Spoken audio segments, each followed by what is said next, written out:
4.15 총선 사전투표율이 26.69%로 역대 최고를 기록했습니다. 진보 진영에선 범진보 180석 전망까지 나왔고 통합당은 황당한 소리라며 지지층 결집을 시도하고 있습니다. 총선 전 마지막 주말 여야 지도부는 일제히 수도권 표심 잡기에 주력했습니다. 민주당은 일하는 후보를 뽑아달라고 호소했고 통합당은 정부의 잘못을 지적하는 투표를 하자고 강조했습니다. 코로나19 확진자가 엿새째 50명 안팎을 유지하고 있지만 방역당국은 부활절 등을 앞두고 사회적 거리 두기를 거듭 강조했습니다. 정부는 자가격리 지침 위반자에게 위치 추적 장치를 채우기로 했습니다. 미국의 확진자가 50만 명을 넘은 가운데 아직 정점에 이르지 않았다는 전망이 나왔습니다. 뉴욕에선 의료진 40%가 감염됐고 마스크 등 보호장비마저 부족해 지원을 요청하는 시위까지 잇따르고 있습니다.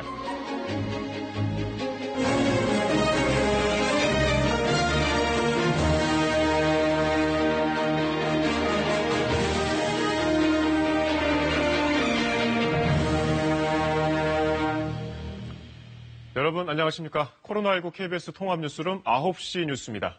어제 오늘 사전투표 하신 분들 많으시죠. 투표소 앞에 긴 줄에 놀라기도 하셨을 텐데 그만큼 투표율 높았습니다.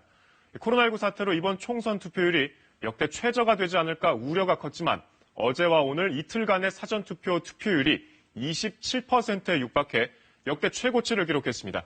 전체 유권자 10명 가운데 3명은 선거일 전에 이미 한 표를 행사한 셈이죠. 통상 사전 투표율이 높으면 전체 투표율도 함께 올랐기 때문에 지금으로서는 선거 당일 투표율도 높을 것으로 보입니다. 투표율이 상승하면 판세에는 어떤 영향을 미칠까, 어느 쪽에 유리할까 궁금하시죠? 안다영 기자가 분석했습니다.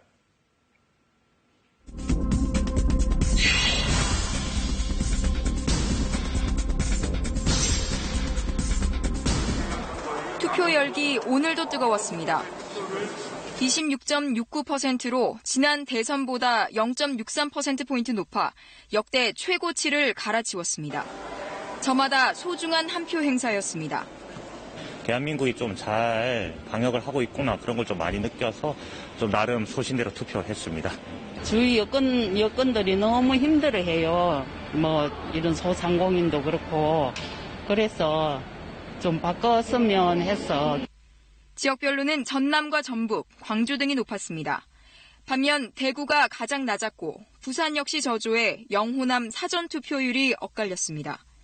또 경기와 인천 역시 평균보다 낮았습니다. 호남의 높은 사전투표율, 일단은 민주당에 유리해 보입니다.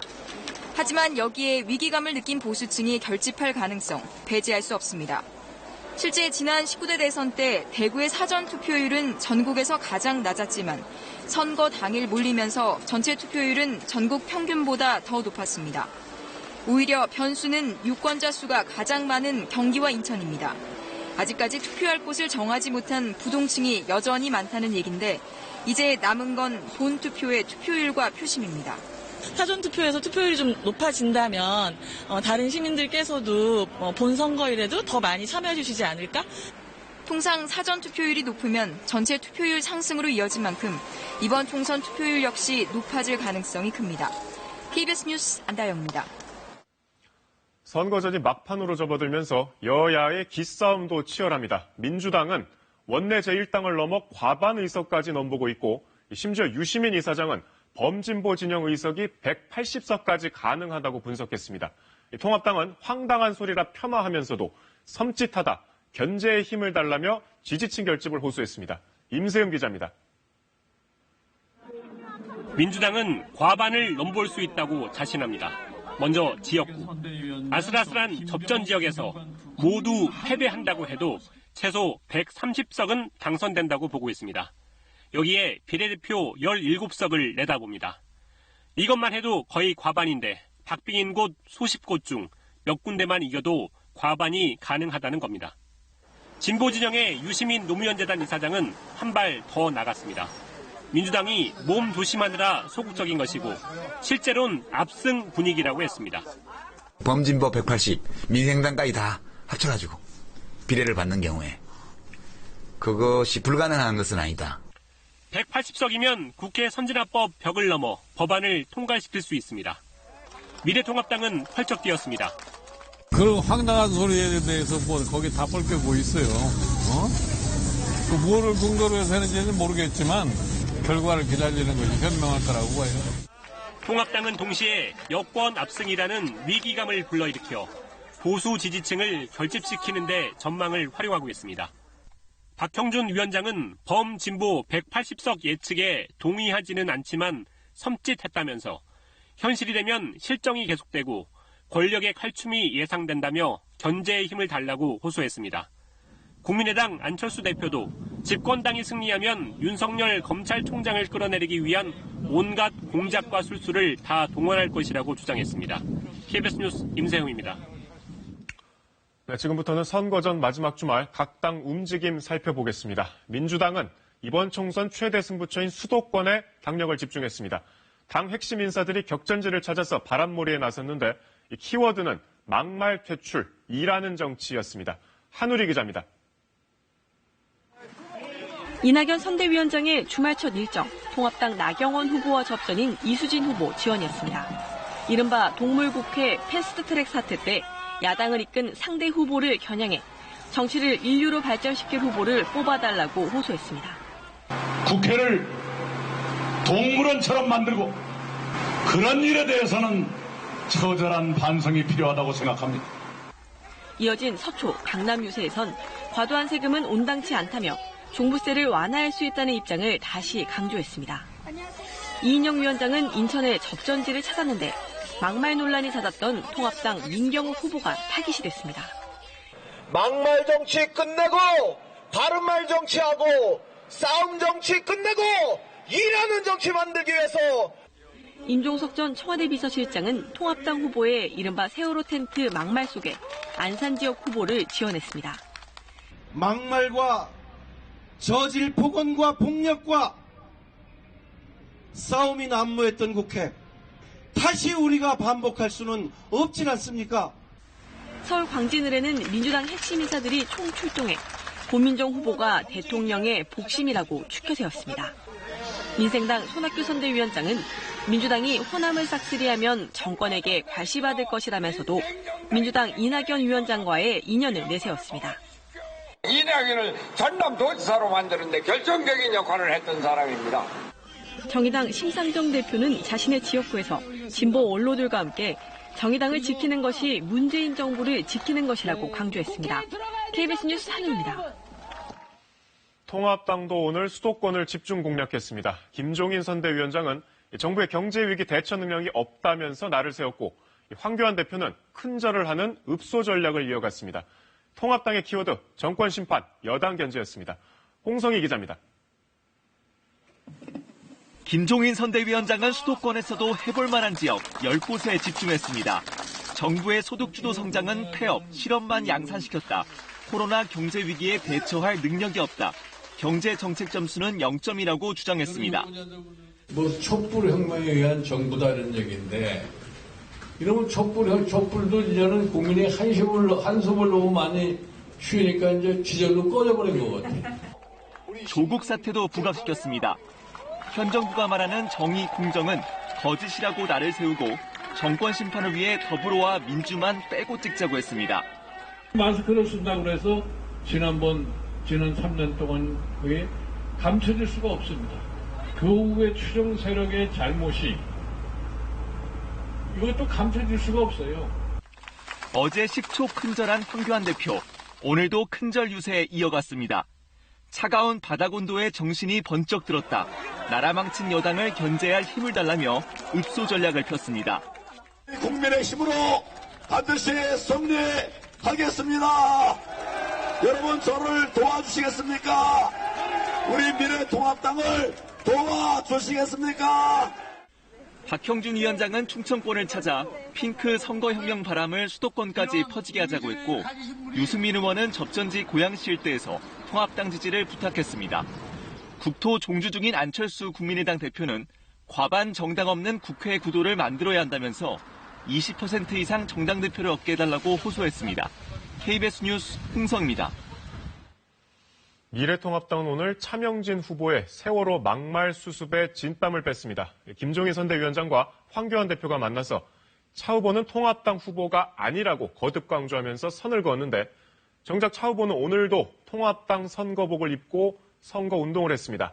시청자 여러분께 전해드리기도 힘든 세월호 막말 또 쏟아냈습니다. 송락규 기자입니다. 차명진 후보는 더 이상 우리 당 후보가 아니다. 황교안 대표의 심야 입장문 발표에 이어 오늘은 김종인 위원장과 황 대표가 만나 막말 후폭풍 차단에 나섰습니다. 재판하는 식으로 이게 증거의 요건이 되느냐 안 되느냐 그런 식의 판단을 하니까 저는 소란만 계속. 어제 저녁에 제가 어떤 입장문을 내서 정리했습니다. 김 위원장은 N번방 사건과 관련한 지도부의 이 발언도 문제 삼았습니다. 많은 제보가 있었던 것을 선거 중에 여러분들 앞에 아마 제시를 하려고 하고 있습니다. 함구령까지 내렸는데 황 대표 즉석에서 공감한다고 했습니다. 가급적 좀 입을 좀 닫고 좀 있어달라고 했습니다. 입을 담음으로 해서 오히려 선거에 도움이 되는 거. 전적으로 방향을 같이 하고 있어서 그런 협력의 힘이 선거 결과에도 이어져. 막말과 폭로 논란 등이 수도권 등 접전지의 막판 판세를 뒤흔들 악재라는 위기감에 따른 만남으로 풀이됩니다. 하지만 정작 당사자인 차명진 후보는 오늘도 통합당 선거복을 입고 황교안 대표에 대해 이렇게 말했습니다. 저 미래통합당에 26년째 있었습니다. 그분 26개월 있으셨나 모르겠는데 앞으로 열흘 동안은 저는 미래통합당 당원입니다. 차 후보는 오늘도 세월호 텐트의 진실을 밝히라며 막말을 쏟아냈습니다. KBS 뉴스 송락규입니다. 사전투표 기간 투표소에서는 사고도 잇따랐습니다. 승합차로 유권자들을 투표소까지 실어나른 운전자가 선관위 직원과 실랑이 끝에 이 직원을 차로 치고 달아나는가 하면 투표용지를 배부하던 사무원이 발열 증세를 보여 투표소가 폐쇄되기도 했습니다. 김수연 기자입니다. 갓길에 세워진 승합차 뒤에서 두 남성이 실랑이를 벌입니다. 승합차 운전자가 유권자들을 태우고 수차례 사전투표소를 드나들다 선거관리위원회 직원에게 덜미를 붙잡힌 겁니다. 선관위 직원이 차량 블랙박스를 요구하자 멈추라고요! 운전자는 직원을 밀치고 달아났습니다. 선거 캠프 관계자가 유권자에게 투표소 교통 편의를 제공하는 것은 기부 행위로 보아 처벌될 수 있습니다. 전남 선관위는 승합차 운전자를 검찰에 고발하고 도주한 운전자를 붙잡아 구체적인 경위를 조사할 계획입니다. 사전투표소가 설치됐던 주민센터가 굳게 닫혀 있습니다. 이 투표소에서 투표용지 배부 업무를 했던 사무원이 발열 증세를 보여 일찍 문을 닫은 겁니다. 해당 사무원은 어제부터 이 투표소에서 근무했는데 오늘 오후 미열 증세를 보여 자가격리됐다 코로나19 검사 결과 음성 판정을 받았습니다. 용인시 선관위는 직원의 발열 증세가 나타난 직후 투표소를 소독한 후 이 투표소를 방문한 주민들을 인근 투표소로 안내했다고 밝혔습니다. 한편 경기도 안산시에서는 한 유권자가 투표용지를 찍어 소셜 네트워크 서비스에 올려 경찰에 고발당했습니다. 기표소 안에서 투표지를 촬영하면 공직선거법 위반으로 처벌됩니다. KBS 뉴스 김수연입니다. 오늘 0시 기준 국내 코로나19 신규 확진자는 30명입니다. 이번 주 들어 신규 확진자 수가 대부분 10명 아래를 기록하며 확연히 감소하는 추세였는데 지난주보다 약 40%로 줄었습니다. 방역당국은 일희일비하면 안 된다고 강조했습니다. 어제 신규 확진자가 1명도 나오지 않은 대구, 오늘은 7명 확인됐고요. 감염 경로를 알 수 없는 방역망 밖의 확진자도 계속되고 있습니다. 이런 가운데 지금까지 약 51만 명이 진단검사 받은 것으로 집계됐습니다. 국민 100명당 1명꼴입니다. 이렇게 집중적인 진단검사와 고강도 사회적 거리두기로 총력을 기울이고 있지만 걱정거리가 있습니다. 이 자가격리 지침을 위반하는 경우가 적지 않다는 건데요. 이에 정부가 위반자에게는 본인 동의하에 안심밴드라는 추적 장치를 부착하기로 했습니다. 엄진아 기자입니다. 전국의 자가격리자는 5만 6천여 명. 상당수가 스마트폰에 자가격리 앱을 깔았지만 이를 집에 놓고 나가면 무단 이탈을 파악할 방도가 없습니다. 나오시면 안 돼요. 전염이 되시잖아요. 나오시면 안 돼요. 공식적으로 확인된 격리 조치 위반자만 100명이 넘는 상황. 방역당국은 자가격리자가 무단 이탈하거나 담당자의 확인 전화를 받지 않을 경우 안심밴드를 채우기로 했습니다. 스마트폰 블루투스 기능을 이용해 안심밴드를 자가격리 앱과 연동하고 일정 거리를 벗어나면 관리자에게 자동 통보되는 방식입니다. 밴드를 훼손, 절단해도 즉시 통보됩니다. 정부는 조속히 준비를 마치고 2주 안에 도입하겠다는 계획입니다. 본인의 동의를 받아서 인권 침해의 최소화, 또 인권 친화적으로 안심밴드를 도입하도록 하겠습니다. 그러나 안심밴드를 강제할 법적 근거가 없어 당사자가 얼마나 동의할지 미지수입니다. 현행법상 명시적 근거가 없고 동의하지 않을 경우 사회적으로 낙인 찍기가 될 수도 있고 동의를 한 사람과 동의를 하지 않은 사람 간의 형평성 문제도 발생할 수 있기 때문에 신중한 검토가 필요합니다. 자가격리 앱에는 동작 감지 기능도 추가됩니다. 예를 들어 한두 시간 동안 스마트폰에 움직임이 없으면 격리자에게 위치 확인을 요청합니다. 응답이 없으면 담당 공무원과 경찰이 현장에 출동합니다. 또 하루 2번 정해진 시간 외에 불시에 한 번 더 전화 확인을 하고 격리 장소에 대한 점검도 강화합니다. KBS 뉴스 엄진아입니다. 주말을 맞아 조심스럽게 외출하신 분들 계실 텐데요. 방역당국은 부활절 등을 앞두고 사회적 거리 두기를 거듭 강조했습니다. 방역의 강도를 낮춘 생활방역 체계로 전환할지 여부는 다음 주말쯤 결론 내기로 했습니다. 이세준 기자의 보도입니다. 335 해변가에 모인 사람들. 모터보트도 타고 갈매기를 배경으로 사진도 찍으며 저마다의 시간을 보냅니다. 주로 재택을 많이 하다가 모처럼 한번 나가본 거죠. 시원한 바닷바람을 쐬며 조금이나마 답답함을 씻어봅니다. 많이 좀 배우네요. 상쾌해지는 것 같아요. 스트레스 풀고. 유명 관광지는 출입을 통제하며 비교적 한산한 모습을 보였지만 산과 바닷가에는 봄을 즐기려는 나들이 객들로 붐볐습니다. 방역당국은 불편하겠지만 사회적 거리두기에 동참해줄 것을 다시 한번 당부하면서 조만간 생활방역으로 전환할 수도 있다고 밝혔습니다. 사회적 거리두기 연장을 종료할 것인지 그리고 생활방역 체계로 전환할 것인지 혹은 추가적으로 연장할 것인지 등등에 대한 결론은 다음 주말쯤 내려진다고 생각하시면 될 것 같습니다. 특히 부활절을 맞은 내일 전국적으로 상당수 교회가 예배를 강행할 것으로 보여 방역당국이 긴장하고 있습니다. 부활절을 맞아 서울의 한 교회는 아예 대형 야외 주차장을 빌려 이른바 드라이브인 예배를 준비 중입니다. 내일 예배는 이곳 주차장에 차를 세운 뒤 차에서 내리지 않고 라디오로 설교를 듣는 방식으로 진행됩니다. 신청한 차량만 들어올 수 있고 주차도 한 칸씩 띄워서 해야 합니다. 모두 다 마스크와 소독제, 일회용 장갑을 끼고 화장실에 갈 때는 저희가 발열 체크나 이런 것들을 하고 각 지자체들은 실내 예배를 진행하는 교회를 중심으로 방역 수칙을 위반하지는 않는지 철저히 점검할 계획입니다.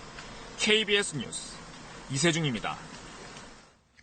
미국에서는 코로나19 확진자가 50만 명을 넘었습니다. 그런데도 보건당국자들은 아직 정점에 도달하지 않았다고 평가하고 있는데 문제는 부활절입니다. 이 부활절 예배 참석을 제한하는 조치를 놓고 곳곳에서 갈등이 빚어지고 있다고 합니다. 버지니아에서 금철영 특파원입니다. 자고 일어나면 2, 3만 명씩 확진자가 늘고 있는 상황. 미국에선 과연 언제쯤 이 추세가 꺾이느냐가 관건입니다.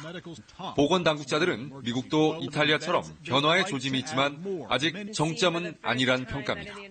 It's really about the encouraging signs that we see, but as encouraging as they are, we have not reached the peak. 사회적 거리두기 등 지침을 완화할 때가 아니란 겁니다. This is not the time to feel that since we have made such important advance in the sense of success of the mitigation, that we need to be pulling back at all. 하지만 일부 지역에서 추세가 완화되고 있고 일일 확진자 수도 더 늘지 않고 있다는 점은 긍정적 신호로 보고 있습니다. The virus kind of decides whether or not it's going to be appropriate to open or not. What we're seeing right now are some favorable signs. 당초 부활절까지 경제 정상화를 희망했다가 결국 사회적 거리두기 지침을 연장했던 트럼프 대통령. 현지 시간 10일 자신의 집무실에서 조용히 기념행사를 가졌습니다. Though we will not be able to gather together with one another as we normally would on Easter, we can use this sacred time to focus on prayer. 코로나19의 확산을 억제하기 위한 온라인 부활절 예배가 대세입니다. 행정명령으로 예배 참석을 제한하는 주도 늘고 있습니다. 하지만 캔사스주에선 민주당 소속의 주지사가 10명 이상 참석하는 예배를 금지하자 공화당이 다수인 주의회가 반발하면서 소송으로까지 이어지는 등 미국 곳곳에서 갈등도 빚어지는 상황입니다. 버지니아에서 KBS 뉴스 김철영입니다. 미국 최대 도시 뉴욕은 요즘 그야말로 전쟁터를 방불케 하는 상황입니다. 하루 800명 가까운 사망자가 나오고 병상이 모자랄 정도로 환자가 넘치지만 비싼 치료비 때문에 사람들은 병원 가기를 꺼리고 있습니다. 여기에 의료진에게 지급되는 보호 장비마저 부족해서 시위가 잇따르고 있는데 코로나19로 노출된 미국 의료계의 민낯, 서지영 특파원이 뉴욕의 한 병원 중환자실에서 근무 중인 간호사를 화상으로 만나서 자세한 이야기를 들었습니다. This situation has been described as wartime, warlike. Constant noises, beeping, all of my coworkers I could barely recognize because all of us are covered. It's really sad. It's emotionally really sad and psychologically kind of really hard for the healthcare workers to see so many deaths. Taslim was born January 1st. I thought I'll stay out for 5 or 6 months. But then coronavirus arrived in the US. I felt guilty being home. Every day. Not every week. Every day. We need to stop this pandemic. We're enraged. I'm mad right now. We're mourning our colleagues who have died already. I was transferred to Brooklyn for one night shift because the nurses there, about 30 to 40% had gotten sick. They knew we were already been exposed, we would probably get sick. I think our healthcare system is totally privatized. A lot of people are not going to get testing, they're not going to the hospital for treatment until it's too late. Because of the problem of lack of access, lack of universal health care. We need to absolutely fundamentally change how things work, the healthcare system and the economy. That our lives are more important than their profits. 네, 이번엔 유럽 상황 알아봅니다. 유럽 누적 확진자가 80만 명을 넘었지만 감염 확산세는 둔화되고 있습니다. 이동 제한 조치는 어떻게 되는 건지, 부활절 앞둔 현지 상황 어떤지 파리 연결해서 자세히 들어보겠습니다. 자, 양민호 특파원, 유럽 봉쇄가 좀 완화되는 거 아니냐 이런 희망 섞인 전망도 있었잖아요. 그런데 다시 연장하는 국가들이 많다면서요. 어딘가요? 네, 유럽에서 가장 감염 피해가 큰 이탈리아와 스페인입니다. 이탈리아는 다음 달 3일까지 연장하기로 했고요. 스페인도 당초 내일까지인 봉쇄령을 26일까지 2주 더 연장할 예정입니다. 대신 두 나라 모두 일부 업종은 영업 재개를 허용하기로 했고요. 프랑스도 오는 월요일에 봉쇄령을 얼마나 더 연장할지 대통령이 담화로 발표합니다. 아무래도 이동 제한을 섣불리 완화했다가 재확산이 될 수 있다 이런 판단 때문이겠죠? 네, 그 이유가 가장 큽니다. 프랑스나 영국을 비롯해서 유럽 전체적으로는 아직 확산의 정점이 지나지 않았다. 이런 분석도 있고요. 세계보건기구 WHO도 성급하게 규제를 해제하면 안 된다. 재차 경고했습니다. 특히 이탈리아, 스페인의 양로원 집단 감염이나 프랑스의 경우는 1,000명 넘게 탄 항공모함에서 무더기로 감염자가 나오기도 해서 언제 다시 폭탄이 터질지 모르는 상황이라는 겁니다. 유럽도 부활절이 방역의 고비가 될 것이란 경고가 많았는데 지금 현지 분위기 어떤가요? 네, 확실히 경계가 강화된 모습입니다. 저희 취재진도 불가피하게 출근해야 한다는 이런 증명서와 기자증을 함께 갖고 다녀야 하는데요. 오늘은 출근길 한 30분 동안 경찰 검문을 2번이나 받았습니다. 이동 제한령을 어기는 사람들이 많아질 것을 우려해서 주요 길목마다 단속을 강화하는 모습이고요. 부활절 미사나 예배도 인터넷 중계나 약식으로 치러지고 각자 발코니에서 행사를 갖는 모습입니다. 지금까지 파리에서 전해드렸습니다. 다음 주 목요일은 세월호 참사 6주기입니다. 매년 광화문 광장에서 추모 행사와 집회가 열렸는데요. 올해는 코로나19로 집회 대신 경기도 안산에서 광화문까지 노란 차량 행진이 이어졌습니다. 조혜진 기자가 동행 취재했습니다. 공원 옆 주차장에 모인 차들, 군데군데 노란 스티커가 붙어 있습니다. 세월호 6주기를 앞두고 진상규명을 요구하는 행진에 참여하는 차들입니다. 아직도 상처가 다 치유되지도 않은 채로 시간이 이렇게 지났다는 게 너무 마음이 아프다는 생각이. 참가자들은 차량 안에서 체온을 재고 저마다 차량 앞뒤에 노란 스티커와 함께 노란 깃발을 꽂았습니다. 온 가족이 함께 나온 참여자도 눈에 띕니다. 같이 참여했으면 좋겠다. 그래서 함께하게 되었고요. 세월호는 또 저희 아이들한테 다시 이런 일이 없어야 되잖아요.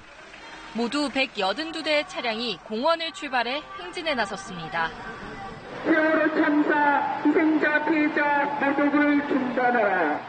국회 앞을 지나면서는 최근 막말 사태를 규탄했고 검찰청 앞에서는 제대로 된 수사를 촉구하며 경적을 울렸습니다.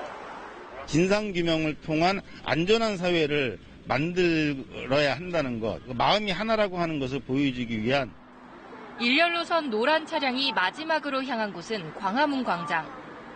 광장에는 이들을 맞이하는 사람들도 있습니다. 그리고 세월호 참사가 난 날을 기려 4시 16분 마지막 경적이 울렸습니다. 광화문이 원래 예전부터 되게 이제 세월호 때문에 많이 여기서 시위도 하시고 하셨던 공간이잖아요. 좀 더 그게 더 인상 깊게 다가왔던 것 같습니다. 세월호 참사 6주기를 앞두고 올해도 광화문은 노랗게 물들었습니다. KBS 뉴스 조혜진입니다. 문재인 대통령은 친일이 아니라 독립운동이 우리 역사의 주류였음을 확인하게 될 것이라고 말했습니다. 문 대통령은 오늘 서울 서대문 독립공원에서 임시정부 101주년 기념식을 겸해 열린 기념관 기공식에 참석해 광복이 우리의 힘으로 이루어졌다는 것을 기념관에 새길 것이라며 이같이 밝혔습니다. 문 대통령은 독립운동의 역사를 기리고 알리는 일을 잠시도 멈추지 않겠다고 강조했습니다. 한미 방위비 분담금 협상이 막판에 틀어진 이유는 트럼프 대통령이 우리 정부의 인상안을 거부했기 때문이라는 외신 보도가 나왔습니다. 금방 끝날 것 같았던 양측의 협상, 알 수 없게 됐습니다. 유란 기자입니다. 방위비 분담금을 최소 13% 올려주겠다고 한국으로선 최선의 제안을 내놨지만 트럼프 대통령이 거절했다. 로이터 통신이 미국 전현직 관리들을 인용해 보도한 내용입니다. 한국이 총선을 앞두고 13%, 우리 돈 1,350억 원 인상을 제시했지만 트럼프 대통령이 지난주 폼페이오 국무장관, 에스퍼 국방장관과 논의 끝에 거부했다는 겁니다.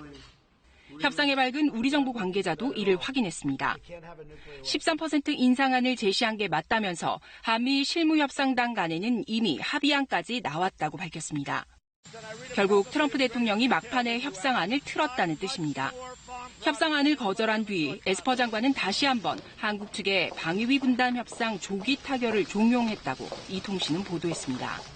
협상이 다시 원점으로 돌아왔다라고 판단이 됩니다. 결국 한국 정부가 어느 정도의 인상률을 갖고 새로운 안을 만들어서 미국과 협의를 하느냐가 앞으로의 관건이다라고 생각합니다. 미국 정부 관계자는 협상이 한국 총선 전에는 물론 여름을 넘어 11월 미국 대선까지도 타결되지 않을 수 있다고 전망했습니다. 트럼프 대통령이 대선을 의식해 요구액을 낮추지 않을 것이란 얘기입니다.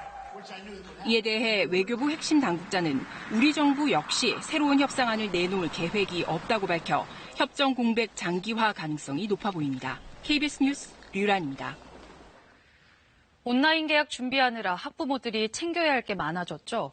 원격 수업에 필요한 IT 기기 부족한 집들은 걱정일 텐데요. 그런데 우리 말이 서툰 다문화 가정 부모들은 어떤 상황일까요? 박찬 기자가 이들의 목소리 들어봤습니다. 한국으로 시집온 지 10년이 넘었지만 아직 우리말과 글이 서툰 어머니. 개학 연기로 초등학교 3학년 딸이 집에서 하는 자율학습 과제를 챙겨주기가 쉽지 않습니다. 한국말 수능으로서 이제 3학년으로 가면 지답할 수 없어요. 무슨 문제 있으면 엄마한테 물어보면 성립할 수 없어서 좀 어려워요. 곧 다가올 원격 수업은 새로운 걱정거리입니다. 아이는 한국어는 잘하지만 엄마로서 컴퓨터 활용 수업을 도와줄 수 없기 때문입니다. 온라인 수업을 하려면 어떻게 하는지 좀 더 어려워요. 컴퓨터 쓰려면 로그인 하는 거, 비밀번호 서치를 하는 것도 어려워요. 학교도 다문화 학생 원격 수업에 고민이 많습니다. 어떨 이런 유효히 좀 그럴지? 다행히 이 학교는 몽골 출신 학생이 많아 전문 강사가 있지만 강사가 없는 곳은 직접 담임 교사와 학부모가 소통해야 됩니다. 다문화 가정 학부모들이 궁금증이 생겨도 일일이 설명할 수 없는 경우도 생깁니다. 일반 학교에서는 담임 선생님들이 그 소통을 하기 위해서 무척 애쓰고 있다는 얘기를 들었습니다. 초중고를 다니는 다문화 학생은 약 14만 명입니다. 대부분은 경제적 이유 등으로 학원이 아닌 학교 수업에만 의지하는 경우가 많은데 학업 격차가 더 벌어지지 않을까 걱정이 큽니다. 그러지 않아도 언어 발달이 늦어서 학습 능력이 떨어지는데 이 온라인으로 학습하게 될 경우에는 더더군다나 따라가기 어렵지 않겠느냐 하는 게 좀. 교육부는 한글 교육 콘텐츠와 다국어 안내 등을 강화할 방침이지만 한국어가 서툰 다문화 가정일수록 원격 수업 차질은 불가피해 보입니다. KBS 뉴스 박찬희입니다. 코로나19 여파로 영화계도 얼어붙었습니다. 영화 제작이 중단되거나 개봉이 취소된 경우도 적지 않은데요. 새 영화도 관객도 없다 보니 극장들은 오래된 명작을 재상영하거나 잠시 문을 닫고 있습니다. 홍서구 기자입니다. 문을 연 게 맞나 싶을 정도로 극장 안이 텅텅 비었습니다. 상영 중인 영화의 상당수는 이미 20년 전쯤 개봉했던 작품들. 이달 들어 주말 관객도 10만 명 아래로 떨어지며 지난해 같은 기간에 비해 90% 이상 줄었습니다. 영화관 5곳 가운데 한 곳은 아예 잠시 문을 닫았습니다. 이런 분위기 속에 지난 2월 개봉 예정이었던 제작비 100억 원대의 신작 국내 영화는 개봉 자체가 불투명해지자 결국 극장 상영을 포기했습니다. 계약 위반을 감수하고서라도 미국의 스트리밍 서비스 넷플릭스를 통해 공개하겠다고 밝힌 겁니다. 이달 말 개봉을 앞둔 해외 영화는 온라인 동시 개봉을 밝혔습니다. 매출의 상당 부분을 포기하고 내린 결정입니다. 76%가 극장에서 매출이 나오고 그리고 2차 부가판권 시장에서는 OTT 같은 데서 한 24%가 그런 만큼 영화업계는 극장에서 대부분의 매출이 이루어집니다. 그나마 대기업 계열인 극장 측은 버틸 여력이 있지만 문제는 영화 제작 현장입니다. 현장에서 중단되고 있고 그리고 지금 기획 개발하고 있는 영화들이 다 스톱되고 있는 상황이기 때문에 영화 제작과 마케팅, 상영관 협회가 모인 코로나19 영화인 연대회의는 지원이 시급하다고 호소하고 나섰습니다. 정부가 이달 초 여의분 2,655억 원대인 영화발전기금을 활용해 지원하겠다고 밝혔지만 아직 현장에는 적용되지 않고 있다는 겁니다. 지금 상태에서 지금 한 달, 2달 안에 못 들어오면 이제는 그냥 문을 닫는 회사들이 그냥 대기하고 있다라고 보거든요. 당초 올해 개봉할 예정이었던 신작 국내 영화 27편을 포함해 75편은 개봉이 연기되거나 취소된 상태입니다. KBS 뉴스 홍석우입니다.